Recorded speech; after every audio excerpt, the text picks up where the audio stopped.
Hello everyone, my name is Patrick Simasko, and thanks again for tuning in to Senior Moments. And this is a show that we talk about all the different legal issues or financial issues that maybe our seniors are going to be faced with as they go on in their life.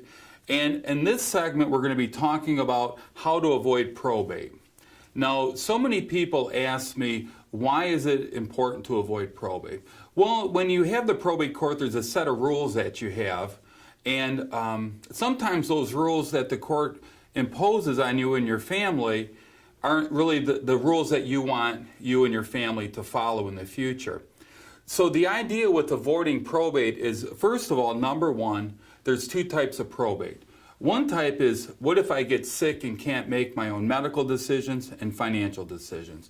Well, if you don't have a medical power of attorney and a financial power of attorney, then your family has to go to probate court and get a guardianship and a conservatorship if you're incapacitated and can't make your own decisions. We have other segments that talk about that. The type of probate that we're going to be avoiding today is called death probate. So mom and dad, mom passed away. Normally everything goes to dad because everything is jointly owned. Bank accounts are jointly owned. The house is jointly owned. Mom's life insurance goes to dad. Well, what happens now if mom and dad both pass away? Normally, joint ownership doesn't avoid probate. It just delays probate until the second person passes away. So the way that I normally like to avoid probate is using a revocable trust.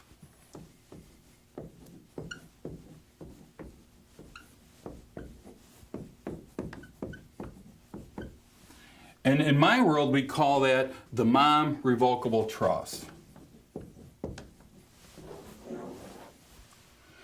The idea with the revocable trust is while you're alive and healthy, you're the boss. You make your own decisions, you invest the way that you want to, you name the beneficiaries, you can change things any way that you want to. So in our world, my mom, she has 5 kids: Joe, Jim, Pat, Tom, and Amy. So with the revocable trust, you create this trust agreement and you say if you pass away, you want your stuff to go to your children, your grandchildren, neighbors, nieces or nephews, charities. It doesn't matter. You get to identify who you want to be the beneficiary of your estate. When mom's alive, mom's in charge of the trust. She's called the original trustee or the initial trustee. She's the boss. Now, a trust agreement, people ask, well, what really is a trust? A trust agreement is like a little corporation. Corporation owns real estate, owns stocks, owns bonds, owns mutual funds, owns a cottage, owns different assets, and the corporation is run by the president. So in this scenario, mom's trust is like the mom corporation. Mom is the president of her corporation. Now, how a trust works is you want all of the assets in the name of the trust. So if you own a house, you want that in the name of the trust. If you have bank accounts, you want those in the name of the trust. If you have stocks, bonds, mutual funds, life insurance, cottage, all those different assets, you want to be titled in the name of the trust or the beneficiary of those assets, the trust. So now, mom's in charge of the trust. Mom has a stroke. She can't manage her own affairs. She picks a successor trustee. Let's call it Tom. Tom is a successor trustee. He's in charge, and he has to use all of mom's assets to take care of mom. Pay her bills, buy her food, take her on trips, making sure her money is spent for her care. Mom passes away now. She wants everything to go to the 5 kids. Well, the way it works is since mom picked Tom to be the successor trustee, if she gets sick or she passes away, he's in charge of the trust. Just like the president of a corporation is in charge of the corporation, he can sell buildings, he can go into the bank and write checks and pays bills. If the president dies, you don't see the corporation going to probate court. They pick another president, and he's in charge now. So in this case, the mom revocable trust, if mom dies, Tom is the new trustee, and his job is to distribute the money to the 5 kids without having any court intervention, without having anybody extra time or time wasted or needless expenses. Now, this is one of the best reasons to have a trust. Well, let's say Pat passed away. Many people say, well, if one of my children pass away, I want his share to go down to his 3 kids. Well, if money goes to little kids, that is the absolute worst thing because they can't spend it, they're not allowed to own it, they have to have someone watching over it. What I'm recommending to my clients is that kids are, if you're 17, you're smarter at 17 than you're even smart at 21 or 22. Reason being, if you get a bunch of money when you're 15, 16, 17, 18, 19, the chances of that little child spending it appropriately, it's probably 0. Because if he has control over his money, he's going to buy a new car, he's going to buy a new motorcycle, he's going to buy a new boat, he's going to get a tattoo, he's going to buy his girlfriend a new car, the girlfriend's going to buy her boyfriend a car, and next thing you know, she's completely out of money. Or, what's worse, drugs and alcohol. So what you want to have done is if one of your kids pass away, the grandkids get it, but maybe they don't get it until they're 25 years old. So if I die, and I got the greatest kids in the world, they're not going to get a dime of their money until they're 25. Before that, Uncle Tom is going to be in charge of using that money for their care, health, welfare, safety, and education. So if they need a new car, there's the car. If they need to go to prom, there's money for a prom dress, health insurance, tuition, books. Oh, I need a new tattoo because the last one I had, no tattoos. Especially if Uncle Tom's in charge, there's going to be no tattoos in my kid's life. So when you have this type of a trust, mom's in control, mom's in charge of her whole estate, she gets sick, she picked a loved one to be in charge, and we always recommend more than one person. Tom first, Amy, Joe, Jim, Pat, and that happens to be my family here. Now you know our whole life story. Thank you. Introduce you to the Simasko family. When you have more than one person in order, or if you have 2 kids, you could put both people in charge as co-trustees.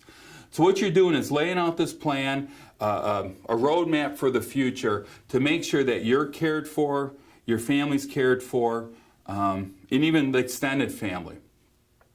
And it really works good. It plans for the unfortunate, unforeseen events.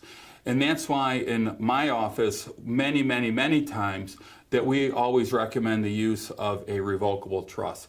It's a great thing, it avoids probate, but sadly, a revocable trust does not protect any of your assets from a nursing home.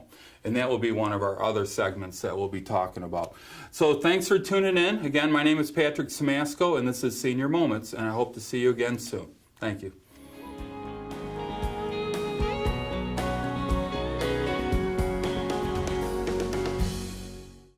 Don't worry about a thing. No, not a thing. Your brother's here helping your dad get all our ducks in a row. Okie dokie. Talk to you soon. Bye-bye now. Mom just called. Lenny's over there getting their ducks in a row. Since when does he know what he's doing? I think it's time to call Simasko Law Offices. Call Simasko Law Offices today. We do estate planning, Medicaid planning, and veteran benefits. Getting your ducks in a row is what we do best.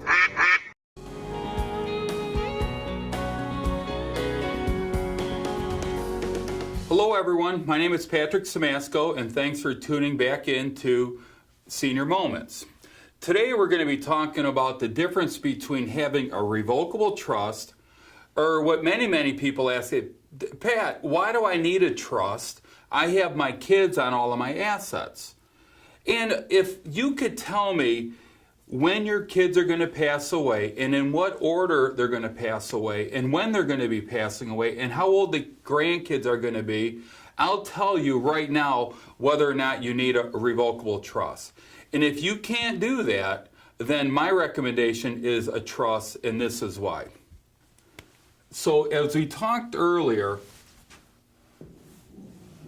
we created the Mom Revocable Trust. Now, they all know that that's my mom, Mary. And she has 5 kids. 4 really good ones and 1 really, really, really good one. I'm going to let you guess which one's the best. So we got Tom, Amy, Joe, Jim, and Pat. Now, with the revocable trust again, Mom's in charge. Mom creates the trust. She wants all of her assets into the trust. So the house is in the trust, and the bank accounts are in the trust, and the stocks and the bonds and mutual funds and life insurance. And everything that's in the trust is going to be controlled by the trust once they're titled in the name of the trust. Now, in this scenario, Mom's in charge. And if Mom's not around, Tom is second in line, and then Amy.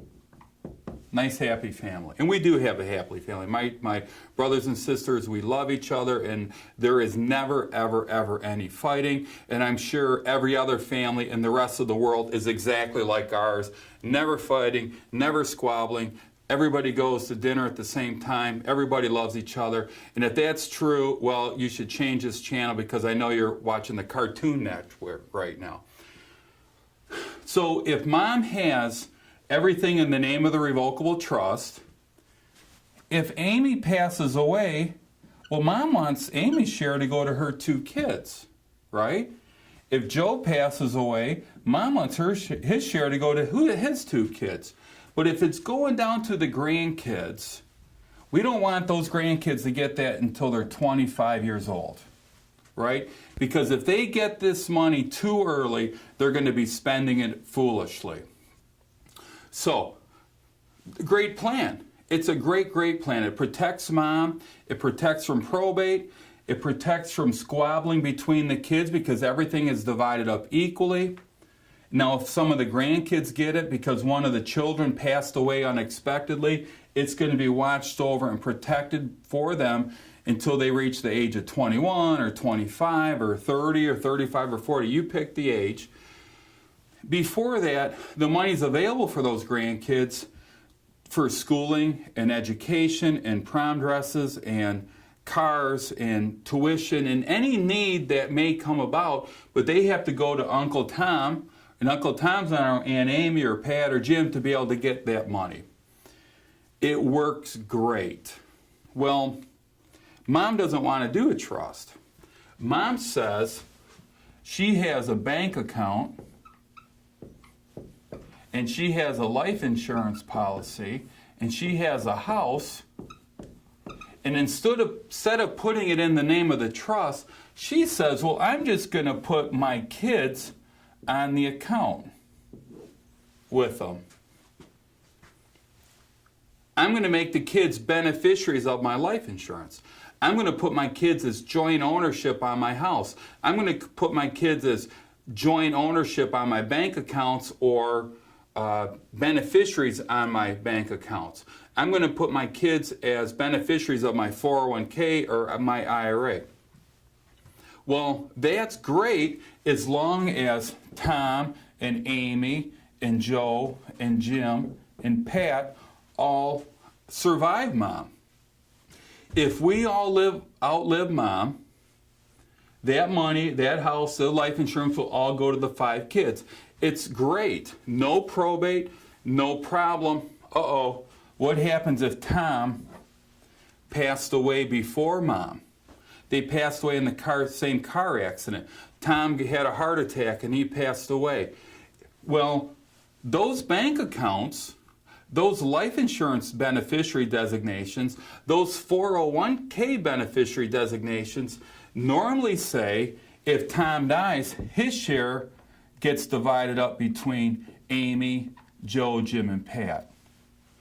Mom wanted to go to the 2 kids, but it's not going that way. It's going to the other siblings.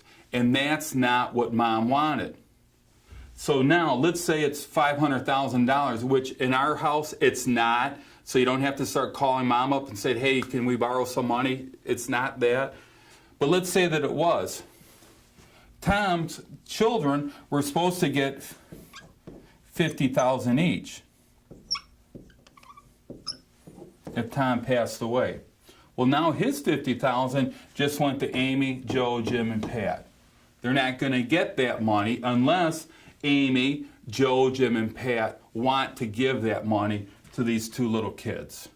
And in many, many, many situations, that's not going to happen. Because maybe Joe doesn't want to give that money to the kids. It's voluntary on their part. They don't have to do it. So when you have a trust agreement, it's laid out for those what ifs. Well, what if Amy passed away? What if Joe passed away? What if Jim passed away? It's set up that it goes down to those grandkids if that's the way that you want to set it up. But most importantly, they're not going to get it until they're old enough to manage it on their own. Well, let's say here, well, Amy wants to give Tom's kids money. Well, you can't give someone under 18 money. So any money she gives them, it's going to have to go to probate court, and the probate court's going to supervise that money for Tom's little kids.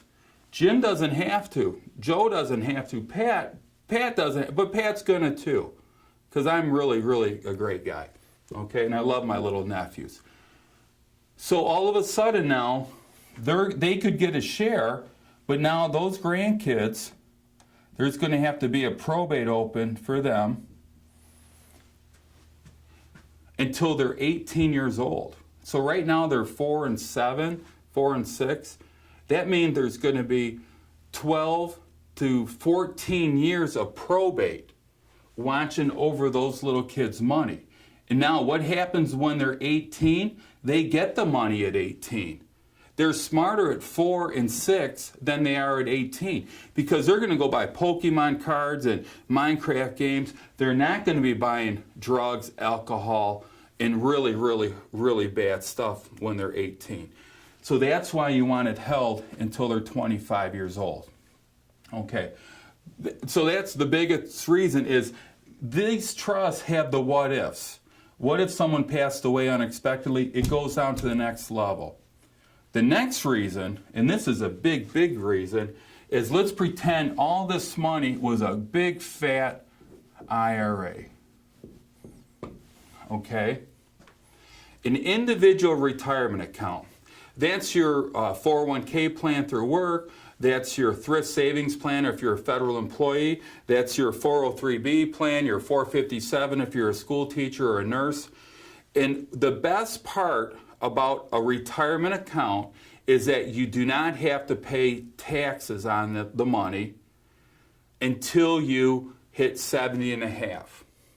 Now the worst part is you have to start paying taxes, taking money out and pay taxes on it when you do turn 70 and a half. That's called your required minimum distribution. Well, if you have your IRA beneficiary, your revocable trust, and it's a flow-through trust, Tom, Amy, Joe, Jim, and Pat, they can take out their required minimum distribution through the trust, so they don't have to pay the tax on it when you pass away. They can kick that tax can down the road until they pass away, which is awesome. If Tom dies, those two little kids, they can take out required minimum distributions as well based on the oldest beneficiary's lifetime. It's getting a little technical, but the idea is they don't have to pay the tax immediately, which is great because the more money you pull out of the IRA, the higher the tax bracket goes up. So you want to be able to kick that tax can down the road just as far and as long away as possible. Well, let's pretend this is a $500,000 IRA and mom passes away. Now, if all 5 kids are alive, that's great. 100,000, 100,000, 100,000, 100,000, 100,000. Each one of them has an IRA.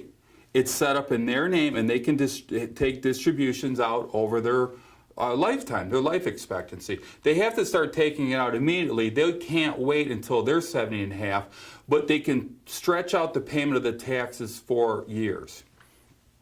So same story. Little Tom passed away, and now his money's going to his 2 kids.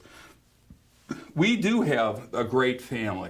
Every one of my brothers and sisters would say, if Tom goes, whatever, whose name's on it, it does not matter. We're going to give Tom's kids their share, which is great. Trouble is, if it's an IRA, how are you going to get that money to those kids? You have to cash in the IRA, pay all the tax on it, and then distribute the after-tax dollars to those grandkids. And that's what screws it up. And if they're under 25, they're going to get it and they're going to blow the money. So if you have beneficiary designations, and we see about 80 to 85% of the beneficiary designations are set up wrong. So yours, go pull them out. They're probably set up wrong. We're going to have different shows on that. So when you're taking a look at those beneficiaries, I always make a recommendation. Don't put the kids on them unless you're absolutely, positively sure that they're going to outlive you, or you want it that if one dies, it goes to the other brothers and sisters and not to the grandkids. If that's not the scenario, you want it set up in that revocable trust, because this is a plan for the what ifs. Now, everyone says, and I've heard it over and over and over and over again, well, if one of my kids die, I'm going to go change it. Absolutely, positively guarantee you're going to forget to do it. You already think it's set up right now, and there's most likely that it's not. You're either going to forget or you won't have the ability to do it because maybe you became sick, you became incapacitated, your kids don't know that they're not set up right.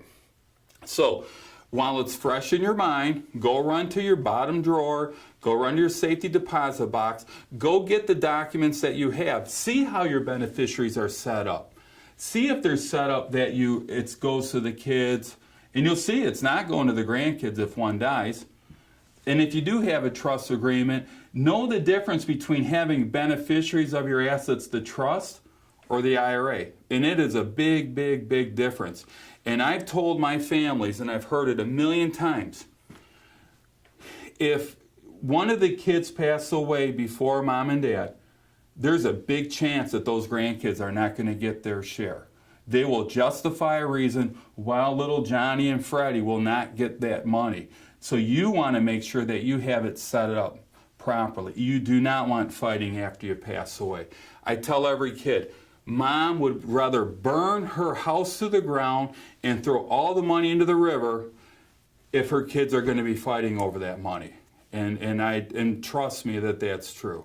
So this is the difference between the revocable trust and having beneficiary designations. I feel that I'm right, and I can show you a million different reasons why, and I can show you a million reasons that you cannot tell me whether yours is set up the right way because you don't know who may be passing away in what order. So, again, thanks for tuning in to Senior Moments. I hope you found this informative, and until the next segment, my name is Patrick Simasko, and we'll see you again. Thank you.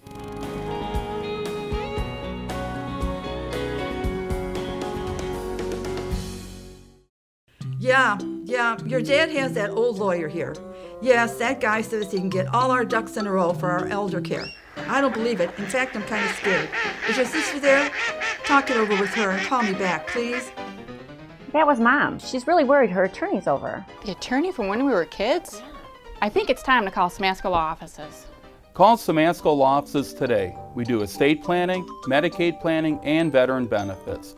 Getting your ducks in a row is what we do best.